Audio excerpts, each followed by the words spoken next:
నమస్తే. గత 6 నెలల్లో 6 లక్షల కోట్లు పెట్టుబడులు తీసుకొచ్చాము అని ఇదో రికార్డ్ అని ఒకవైపు సీఎం చంద్రబాబు చెబుతూనే మరోవైపు పారిశ్రామికవేత్తలు ఏమంటున్నారో కూడా బయటపెట్టారు. ఆంధ్రప్రదేశ్లో పెట్టుబడులు పెట్టాలి అని పారిశ్రామికవేత్తలతో తాము చర్చిస్తూ ఉంటే మళ్లీ జగన్ అధికారంలోకి వస్తే ఎలా అని వాళ్ళు అడుగుతున్నారు అని చంద్రబాబు పేర్కొనడం గమనార్హం.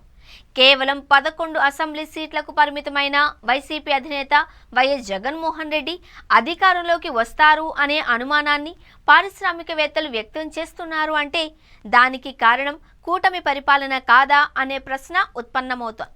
నిజానికి వైసీపీ ఘోర పరాజయం తర్వాత ఇక ఆ పార్టీకి భవిష్యత్ ఉండదు అనే చర్చ సర్వత్రా జరిగింది. అయితే కూటమి పరిపాలన చూస్తున్న ప్రతి ఒక్కరూ ఇలాగైతే మళ్లీ జగనే వస్తాడేమో అనే చర్చ పెద్ద ఎత్తున సాగుతోంది. ముఖ్యంగా చంద్రబాబు ప్రభుత్వం కేవలం రాజధాని అమరావతిపై దృష్టి సారించడం, భారీ మొత్తంలో అప్పులు తీసుకొస్తూ అక్కడే ఖర్చు చేస్తోంది.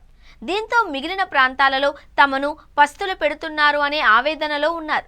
మరీ ముఖ్యంగా అమరావతి నిర్మాణానికైతే నిధులుంటాయి, సంక్షేమ పథకాలకైతే ఉండవా అని సామాన్య ప్రజానికంలో చిన్న అసంతృప్తి మొదలైంది. మళ్లీ జగనే వస్తే అనే ప్రశ్న పారిశ్రామికవేత్తల నుంచి తనకే ఎదురైంది. అంటే చంద్రబాబు సీరియస్గా ఆలోచించాల్సి ఉంది.